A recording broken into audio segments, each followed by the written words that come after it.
डेढ़ दो साल पहले व्हाट्सएप के ऊपर एक इंग्लिश में 6 मिनट का वीडियो क्लिप आया।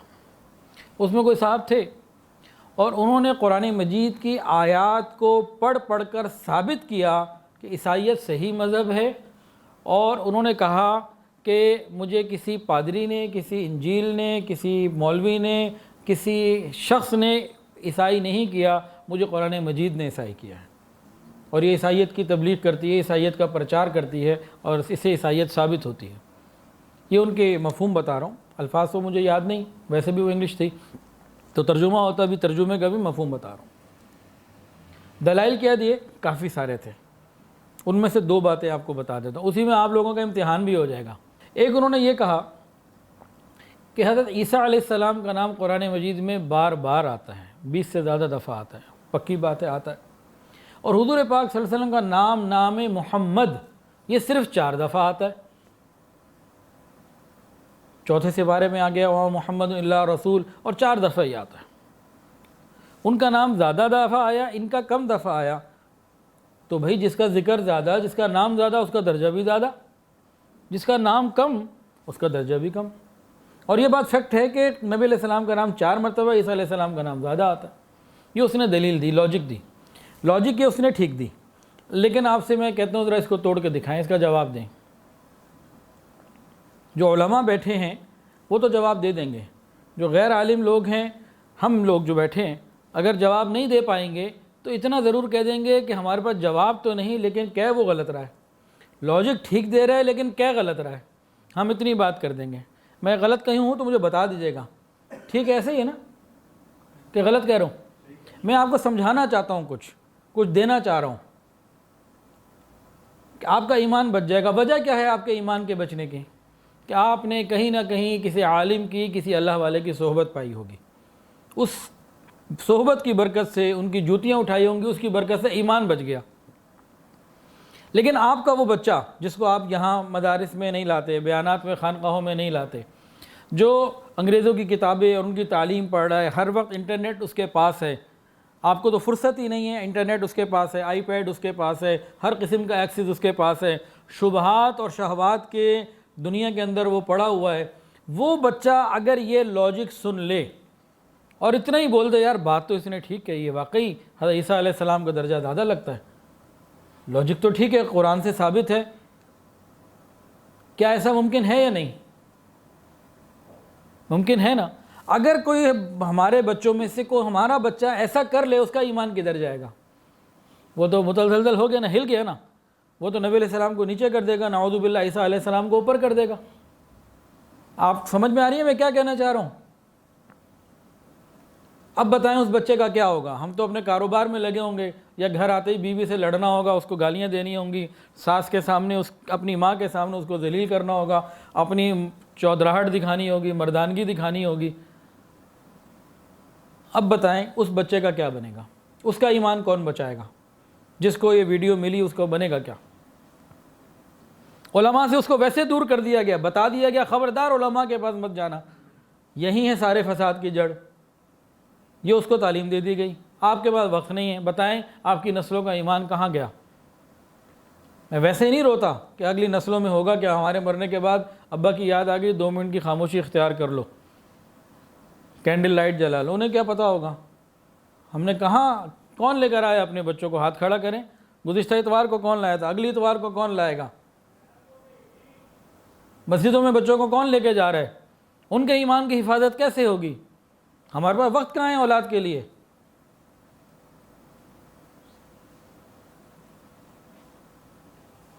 अब उसका जवाब सुन लीजिए। लॉजिक उसने क्या दी?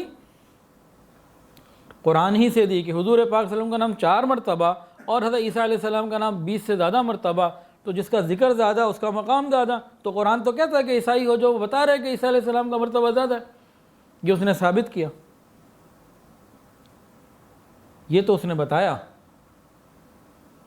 लेकिन इस बात को अगर हम उलमा से पूछें तो उलमा बताते हैं कि देखो हुजूर पाक सल्लल्लाहु अलैहि वसल्लम का नाम तो ठीक है 4 ही मरतबा है, लेकिन अल्लाह ने कभी नबी अलैहिस्सलाम को या अय्युहल मुज़्ज़म्मिल फरमाया, कहीं मुद्दस्सिर फरमाया, कहीं यासीन फरमाया, कहीं ताहा फरमाया।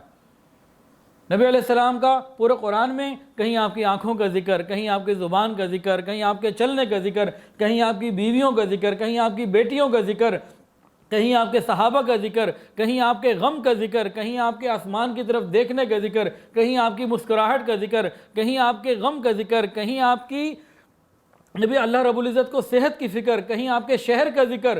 جس طرح آسمان ستاروں سے سجا ہوا ہے، اللہ کا قرآن رسول اللہ صلی اللہ علیہ وسلم کے ذکر مبارک سے سجا ہوا ہے۔ قرآن مجید کے ہر پیج پہ کسی نہ کسی طرح آپ کو نبی علیہ السلام کا ذکر مل جائے گا۔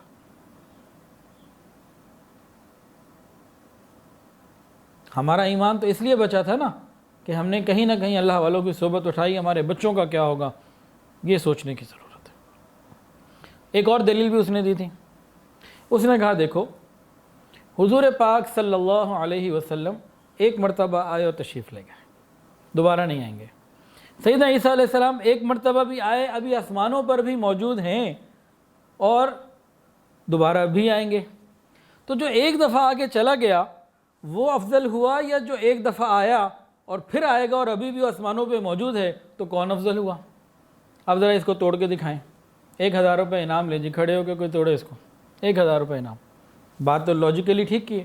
اب وہی سارے سوالات دوبارہ سوچیں کہ ہم جواب نہیں بھی دے پائے نا، ہم کہیں گے وہ غلط کہہ رہے ہیں، ہماری بچوں کا کیا ہوگا؟ اس کا جواب کیا ہے؟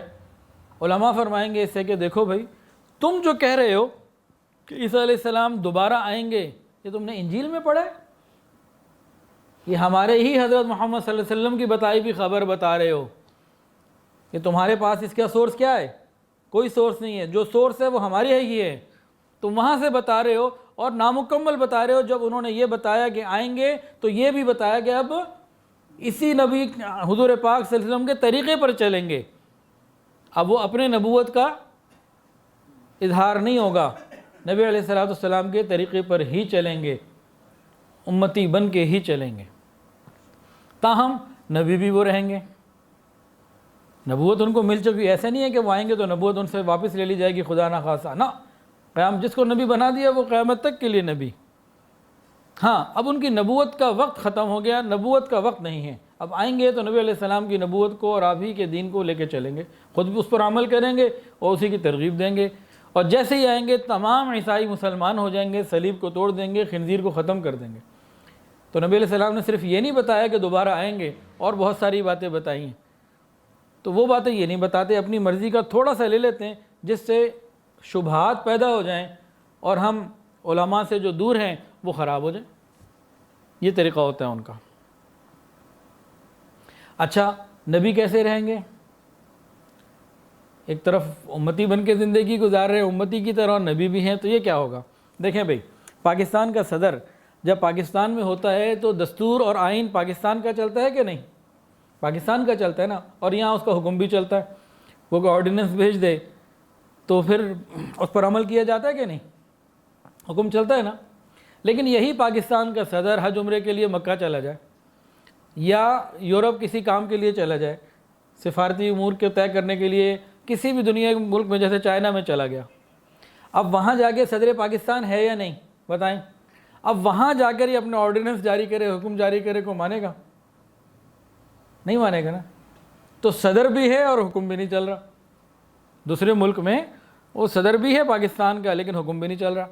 تو اسی طرح جب حضرت عیسیٰ علیہ السلام اپنے وقت میں یہاں تھے، نبی بھی تھے اور آپ کی شریعت قابل عمل بھی تھی، اور لوگوں کے لیے لازم تھا کہ پیروی کریں، انجیل کو پر مطابق چلیں، لیکن اب وہ وقت چلا گیا، اب وہ نبی علیہ السلام کے زمانے میں تشریف لائیں گے، اور نبی علیہ السلام کا زمانہ قیامت تک کا ہے۔ جن لوگوں نے اللہ کی کتابوں میں تحریف کو نہ چھوڑا، آج اگر ہم ان کی کتابیں یا ان کی ڈاکومنٹریز پڑھیں گے تو پھر انہی کی مرضیات ہمیں ملیں گی، اور ہماری نسل ان کی سوچ کے مطابق تیار ہوگی، قرآن کے مطابق تیار نہیں ہوگی۔ حضرت جی دامت برکاتہم فرماتے ہیں، کوئی مسلمان اگر کسی بچے کو بائبل پڑھائے گا وہ بائبل سے اس بچے کو مسلمان کر دے گا، اور کوئی عیسائی کسی بچے کو قرآن پڑھائے گا وہ قرآن سے بچے کو عیسائی کر دے گا۔ بڑا فرق پڑتا ہے۔ ہم کہاں بھیج رہے ہیں اپنے بچوں کو، ان کے اساتذہ کون ہیں، کیا ہو رہا ہے، سب توجہ کی ضرورت ہے۔